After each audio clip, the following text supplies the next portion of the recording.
বাংলাদেশে প্রাইভেট এয়ারলাইন্সের যে যাত্রা, সেই যাত্রাটায় আসলে আমি বলছি অম্ল মধুর একটা সম্পর্কের মধ্যে দিয়ে আসলে এগিয়ে যাচ্ছে। আমি বলবো যে 28-29 বছর ধরে প্রাইভেট এয়ারলাইন্সগুলো বাংলাদেশে ব্যবসা পরিচালনা করছে। কিন্তু দুঃখজনক হলেও সত্য যে বাংলাদেশে বর্তমানে 3টা প্রাইভেট এয়ারলাইন্স আসলে অবস্থান করছে। সেটা হচ্ছে ইউএস বাংলা এয়ারলাইন্স, নভোএয়ার এবং এয়ার এস্ট্রা। এই 3টে এয়ারলাইন ছাড়াও আপনাদের অনেকেই কাছে খুব পরিচিত এবং যারা বাংলাদেশের আকাশসীমা পেরিয়ে বিশ্বের বিভিন্ন দেশে ফ্লাইট পরিচালনা করার পরেও কিন্তু তারা ইতিহাসের পাতায় চলে গেছে। এর মাঝে অন্যতম হচ্ছে JNG airlines, United Airways, Regent Airways, best air সহ আরও বেশ কয়েকটা এয়ারলাইন্স কিন্তু বাংলাদেশে বিজনেস পরিচালনা করেছিল একসময়। যখন একটা এয়ারলাইন্স ব্যবসা পরিচালনা শুরু করে, কেউ কোনো বিজনেস গ্রুপ কিংবা কোনো ব্যক্তিও যদি আসলে ব্যবসা পরিচালনার শুরু করার চিন্তা করে এভিয়েশন বিজনেসে, সেখানে প্রায় অলমোস্ট 2 বছরের একটা আমি বলবো যে টাইম ফ্রেম আসলে নিয়েই আসলে তার ব্যবসা করার চিন্তা ভাবনা করে।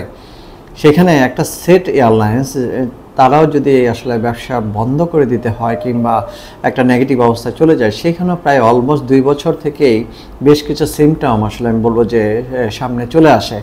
এইসব সিমটমগুলো আমি বলবো যে আমরা দেখেছি যে জেএমজি এয়ারলাইন্সের ক্ষেত্রে দেখেছি, ইউনাইটেডের ক্ষেত্রে দেখেছি, রিজেন্ট এয়ারওয়েজের ক্ষেত্রে অলমোস্ট প্রত্যেকটা এয়ারলাইন্স বন্ধ হওয়ার আগে প্রত্যেকেরই আসলে আমি বলবো যে চিন্তা ভাবনা কিংবা বন্ধ হওয়ার আগে কিছু প্ল্যানিং প্রত্যেকের আসলে অলমোস্ট সেম ছিল। এই মানে সার্বিক যে সিনারিও, এই জায়গা থেকে আমি বলবো যে আমরা দেখেছি যেসব এয়ারলাইন্সগুলো বিভিন্ন সময় বন্ধ হয়ে গেছে, তাদের আসলে ঠিক আমি যে 2 বছর একটা টাইম লিমিটকে আমি আসলে বলেছিলাম, সেই জায়গাটায় শুরু থেকে অপারেশন কস্টকে যে রিডিউস করার জন্য প্রথমে আসলে স্টাফ ছাঁটাইয়ের একটা প্রক্রিয়ার মধ্যে থাকে। সেখানে দেখা যায় ফ্লাইট ক্যান্সেল করার মতো একটা অবস্থা তৈরি করে, কিংবা যেসব এয়ারক্রাফটগুলো আসলে বিভিন্ন ধরনের heavy check like C check, D চেকের ব্যাপারগুলো থাকে, সেটাকে আসলে পেন্ডিং ইস্যুতে ফেলে দেওয়া হচ্ছে, কিংবা সিভিল এভিয়েশন অথরিটিকে আসলে বিভিন্ন ধরনের যেসব ডিউজগুলো আছে সেটাকে আসলে না দেওয়ার প্রবণতাগুলো আসলে দেখেছি। বিভিন্ন এয়ারলাইন্সগুলোকে একসময় দেখা যায় বিভিন্ন সংবাদ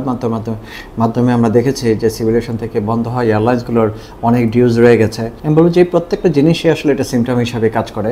বাট সেই জায়গা থেকে আমি বলবো যে বাংলাদেশের এভিয়েশনকে যদি সামনে এগিয়ে নিয়ে যেতে হয়, আমাদের পলিসিগত যেসব সমস্যাগুলো আছে সেই সব সমস্যাগুলোতে বের হয়ে আমি বলবো যে রেগুলেটরি অথরিটি সহ আদার্স কনসার্ন যেসব অথরিটিগুলো আছে প্রত্যেকে আসলে আমি সচেতনভাবে আসলে এয়ারলাইন্সের পাশে থাকা উচিত।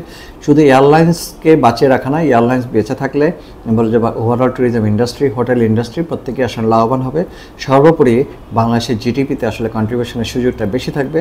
বর্তমানে যেখানে 3%-এর জিডিপি কন্ট্রিবিউশন আছে এভিয়েশন ট্যুরিজমে, ইন ফিউচারে আমি বলবো যে এশিয়ার পার্শ্ববর্তী দেশগুলোর মতো আমরা 6 থেকে 7% কন্ট্রিবিউশন রাখার সুযোগ আমরা পেয়ে যাবো ইনশাআল্লাহ।